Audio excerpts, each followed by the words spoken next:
What's going on, guys? If anyone can, please tell me what the audio sounds like. But let's get started. So, all right. Well, you may recognize him. 9/11.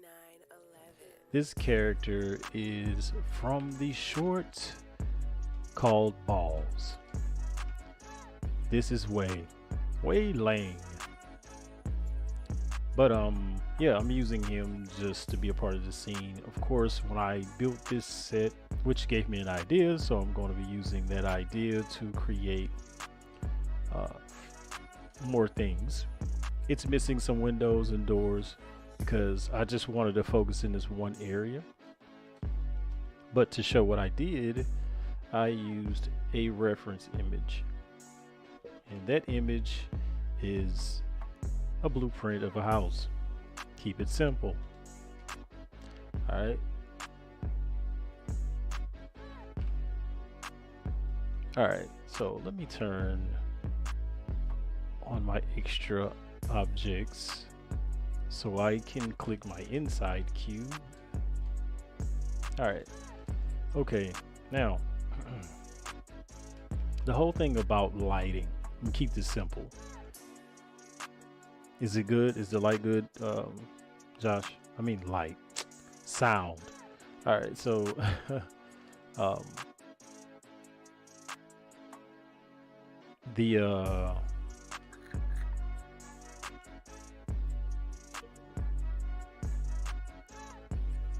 I forgot what I was about to say.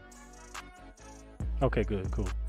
All right, so I have atmospherics in this. That means I have volume and lighting.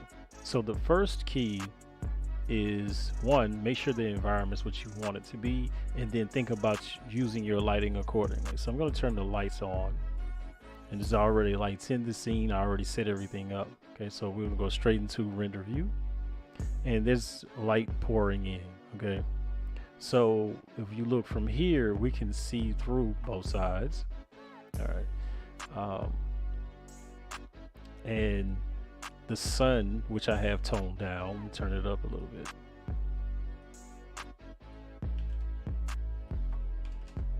Okay, so that's better. That's more realistic. All right, so the sun itself is coming through the window and hitting the floor and his leg or whatnot. But I think one of the things that I notice people are trying to illuminate the entire character because they want everything seen, but real life you don't see everything. So if you want everything to be seen, then what I suggest is just turning up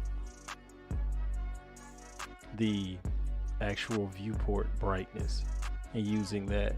So let's say if I turn my lights off, we see the whole character and that's it. And I'm saying you can use this would be the better setup for like maybe anime style characters or whatnot. They have their own sort of default lighting already on their body, so on the model, so you don't have to fight or contend with if the light is working properly or not. Okay, but if we were to keep this the way it was, then I would need light. Okay, so there are several point lights in here. Okay, so those point lights are giving me, because I don't have any light fixtures, so of course clearly, I mean, so what I wanted to do is say, okay, I know there's going to be X amount of occlusion in each point part. So like this is a closet, right? There's no door. I just used I wanted it to be sort of an abandoned house that was run down. So this is the closet. Again, didn't put up a door. I did right here, and I think on the other bedroom. Excuse me, but this will be the living room area. But what I notice is if you turn on a light in your room and you don't have any light coming from outside, even with this light coming from outside, it should like expand a little further. And it's not doing that mainly because I'm in Eevee. It's in cycles that work a little bit differently. Let's try it. So I'm gonna go back to that.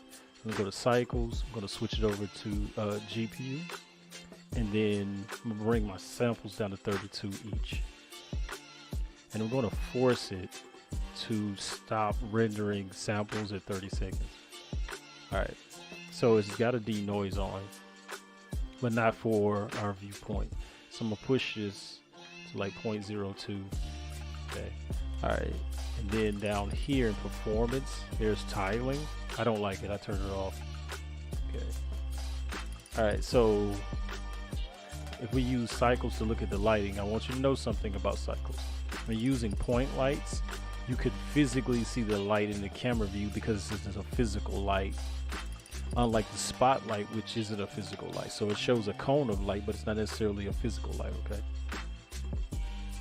but your point light, depending on what render engine you're using, if you're using Eevee, it still shows because you can see it in like the pupils of a character or reflection or something. All right, so area lights are the same way. That's why area lights are pretty good when you're doing like lamps and stuff like that, because it's basically a pseudo directional light versus a point light is an omnidirectional light. It gives you light in a full sphere, of course, right? So in cycles, what it'll do is if we go and change our light path, we'll take this down to 6, transparent, and I'll leave it at 8, and transmission, make that 6. Okay, so volume 2, because I do have volume, I'll be turning it on shortly. And I don't need reflective caustics, I just need refractive because there are mirrors. Alright, yeah, that's all. I don't know if I want to use adaptive sampling or not.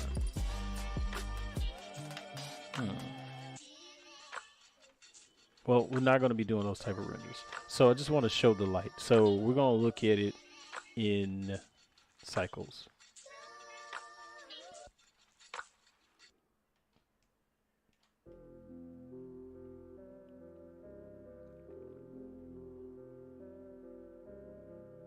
Okay, so we see it. Oh, I'm playing. I'm tripping. Okay, so we see it slowly come into play, right? So I'll pause that, and I'm gonna go into the camera view, which is clearly right there, and I'm gonna hit F12.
Okay, so we can clearly see that the sunlight is not coming through, and that's because of what I did with the samples. Okay, I forced it to stop at 30 seconds, and also at the same time with where is it?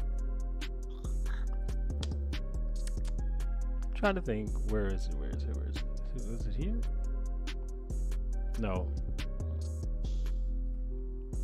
Light paths, I changed the amount of bounces, right?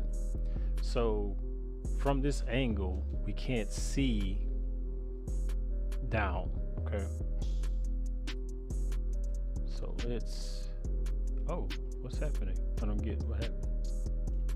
Oh, cycles is paused. Never mind. Okay. All right, now if we go back over to Eevee, I'll show you what I'm saying. Boom. So now the light is shining through. I switch over to cycles.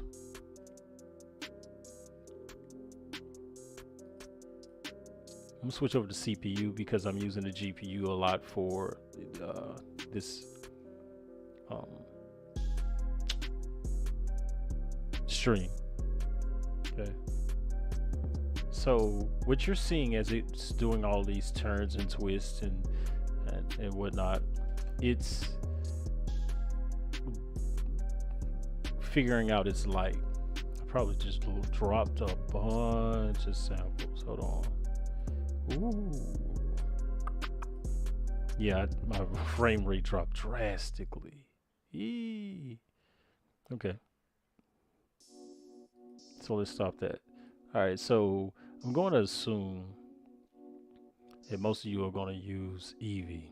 Even if you use cycles, I'll do one on it, but I think I'm gonna have to do a tutorial direct on that, so I'm not dropping frames. But what I want to show here is how we can get more effective bounces. So under lighting, we're going to put in an iridescence volume. So I'm going to go to light probe iridescence volume. All right. For the sake of seeing it properly, I'm just going to do this. Hold on. All right.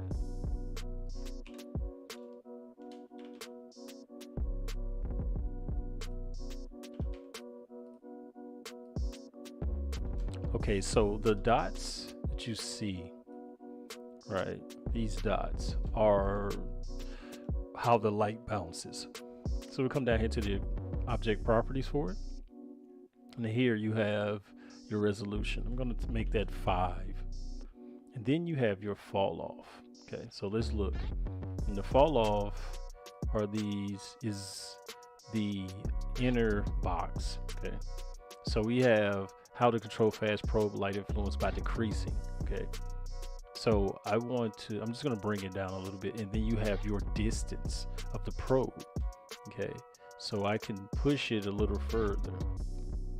And then you have a clip in and clip start. I'm going to make it 100 meters, and zero point zero 0.01 is fine. All right. So I'm going to come back up to render properties and go to volumetric, no, direct lighting. And then I'm going to come back into lighting.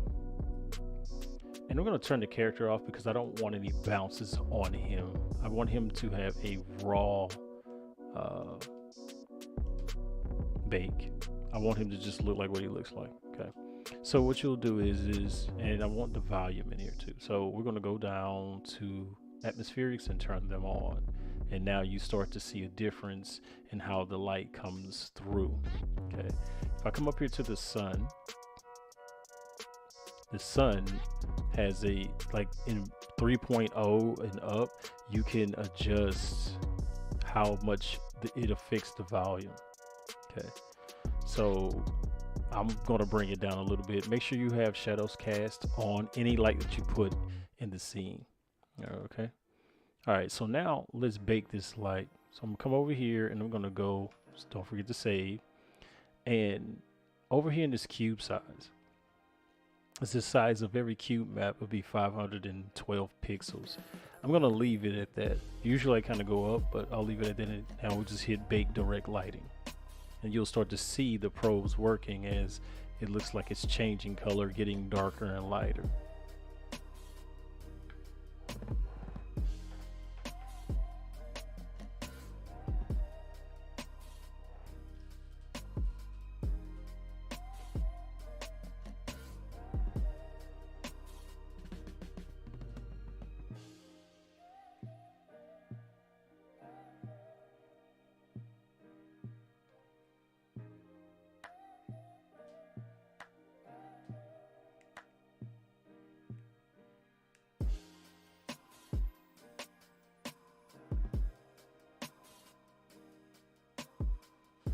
Okay, so the lighting is now officially baked.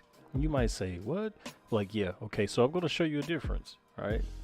Now, I want you to look at that wall. See, there's a bit of light from the sun reflecting off that wall. There's light going into this closet that wasn't there, and also over here, because it's certain bounces that are happening because of all the illumination in that space, and that's the point of the volume, the iridescence volume.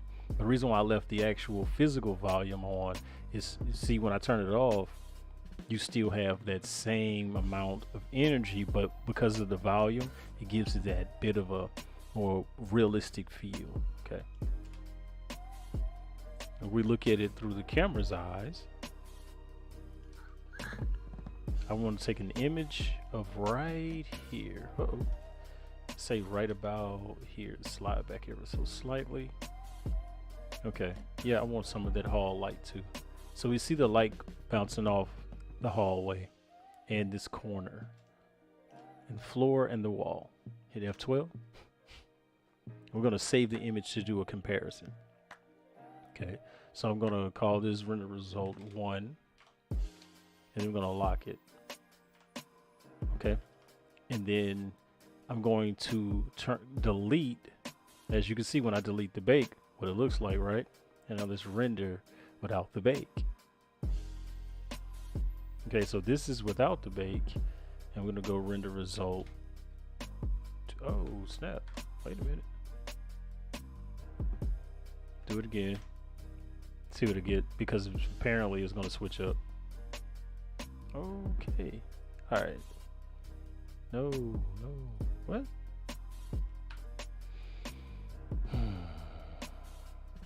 Just have to be difficult, don't you? Okay, so you can clearly see the difference between the two. I'll just do that. So you can see a major difference when the iridescence is not on, which gives you a better proximity of light. So if we go back and bake the light again, you'll start to see how it starts to brighten back up and it's bouncing. You can see it bouncing through the camera.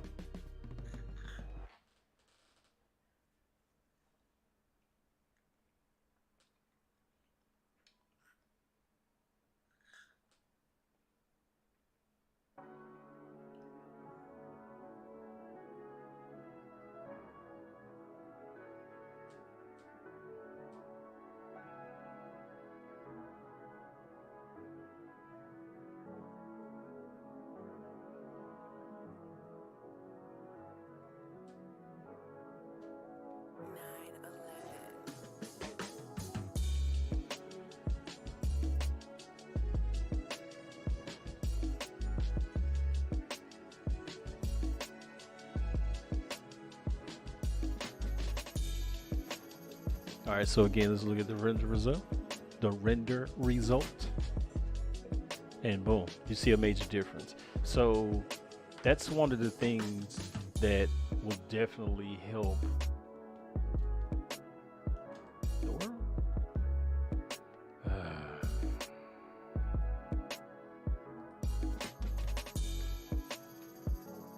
Will definitely help in the long run when you're doing certain types of renders. Okay, so like again, having the volume helps, but it's not a requirement.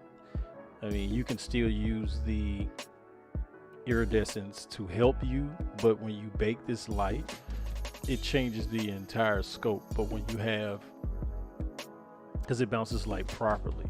All right, so let's say this particular bounce, right?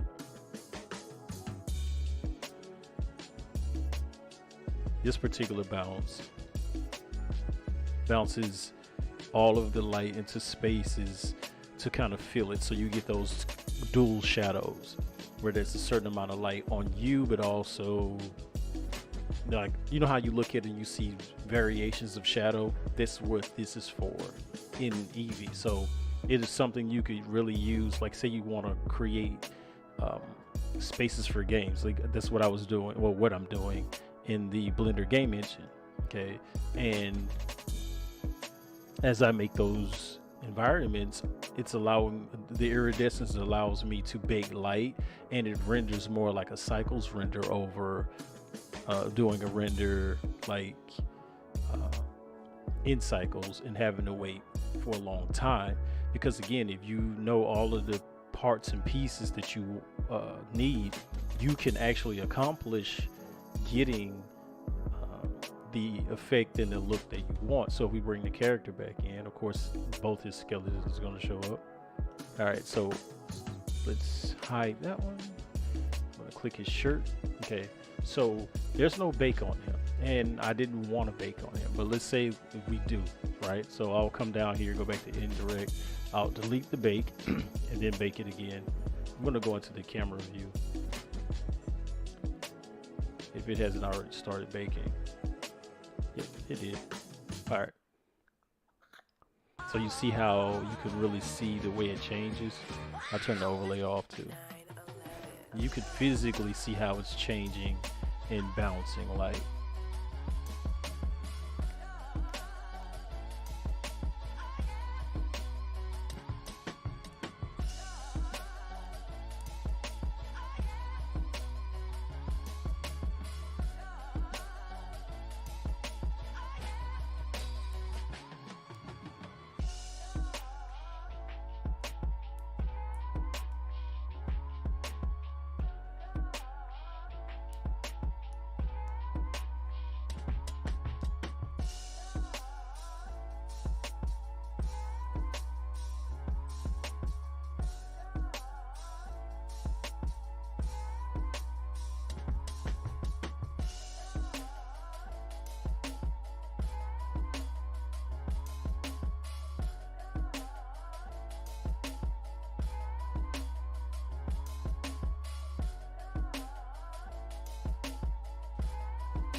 Okay, so now we have our bake.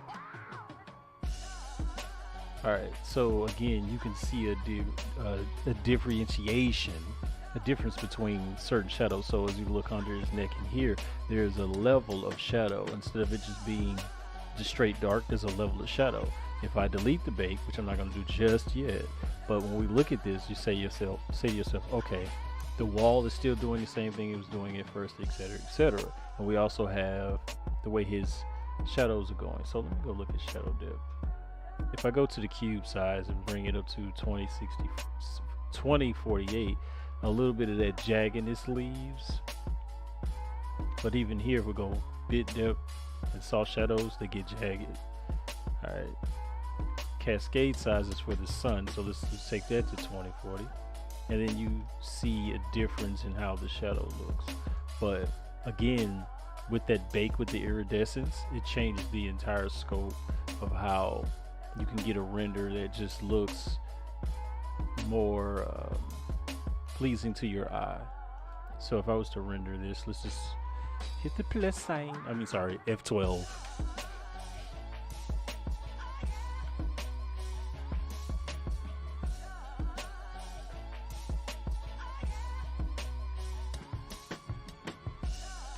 You can see the difference, right? So if I save this,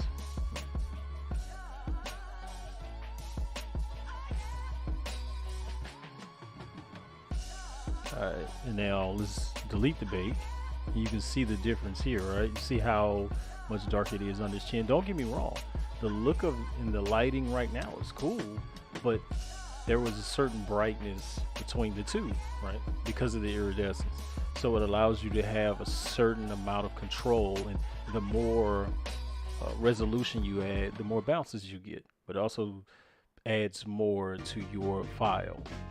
So again, if we save this, you get the chance to see the difference, which I mean is simple enough, but still. All right, so come up here. All right, nope.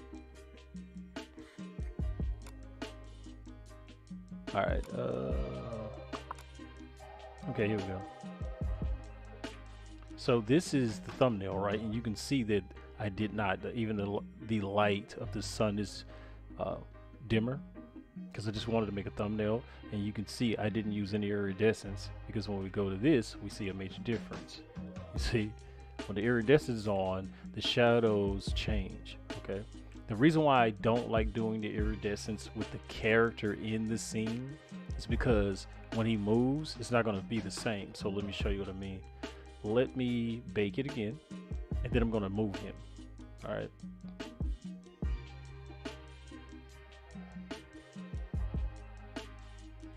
Unless they fix that, but the last I saw it, if I bake the light, it's baked, because this is baking it.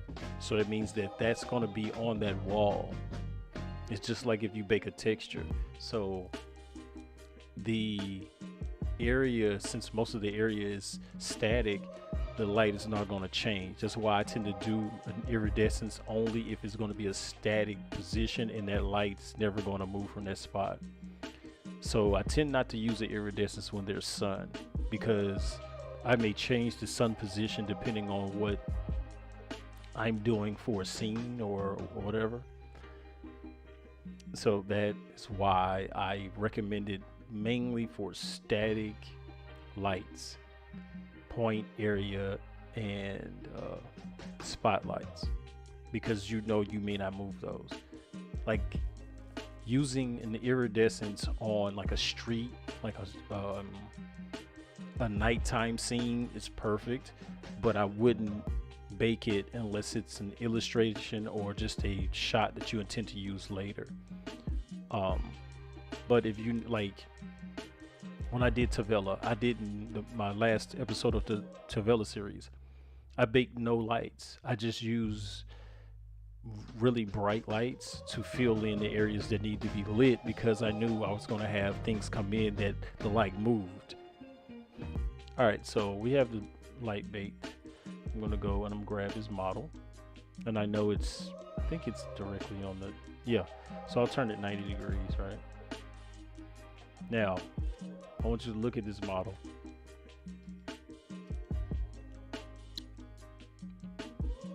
Now, the light, because of the way it's set up, you can look right here and still see it's a little bit stuck.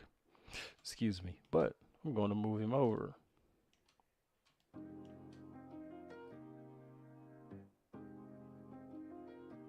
Okay, so they did change it from what I can tell. So yeah, make it light with your character in if you want. That's fine. Yeah, because all it did is just allowing the character to move around in that space. That's cool. I'm glad they changed that, because it wouldn't do it at first. It was like, oh, that light's stuck right there. But yeah, so that means now if I look at him, he's taking on the light in whatever direction it is in properly. Oh man, they are giving Eevee some power that we need. All right, just turn this off, go back to the camera.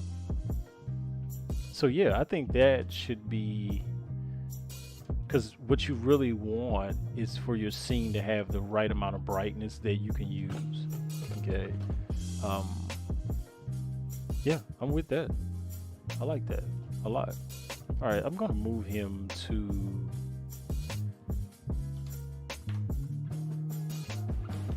the center point. I'm gonna go with him. All right. All right, so he's in the hallway. I'm gonna turn him 90 degrees. All right. Okay. So yeah, he's in the hall.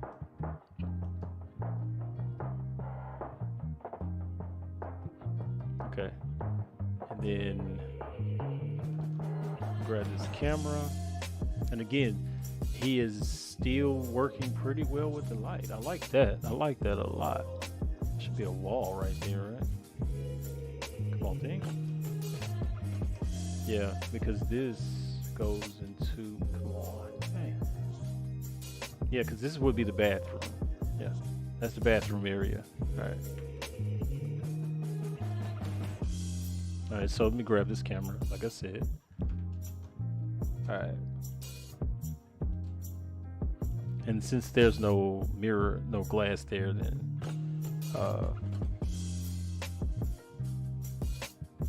yeah, there won't be a certain level of refraction or reflection needed.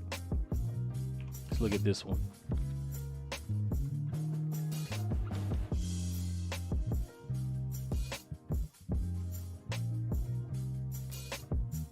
And also things it comes down to what you need or what you want. Like for this one, come on, thing. All right, so this light is more concentrated in this area since it's smaller and it doesn't have to go too many places. It's not bleeding over. Okay, unlike in here. Oh my goodness, come on. So unlike in here where the light isn't going too many places, it's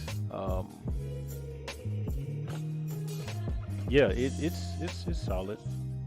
I don't really know what else to say because I mean this really isn't hard, and I think when people say, "Hey, well I need help with lighting," I'm like, "What exactly are you trying to do? You're trying to make it look like something? You're trying to mimic something and play with it."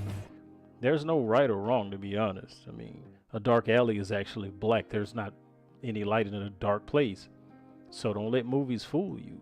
In movies, they add light and then composite it to make it darker, but that scene is completely lit.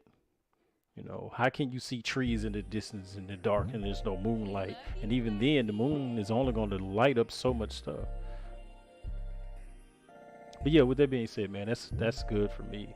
I don't know what else to really say other than use iridescence and use some volume. It doesn't have to be a lot. Mine, I think I have it on like 0.02. Don't forget the anisotropy. Don't forget that, because when you go into the positive, the volume gets brighter on the side nearer the light. When you use it in the negative, it casts or illuminates more so at the base or where the light touches. Okay, so it'll basically top to bottom, left to right, whichever direction. It goes the opposite direction of the source. And outside of that, man, there you have it. So hope that helps someone. If not, leave a comment.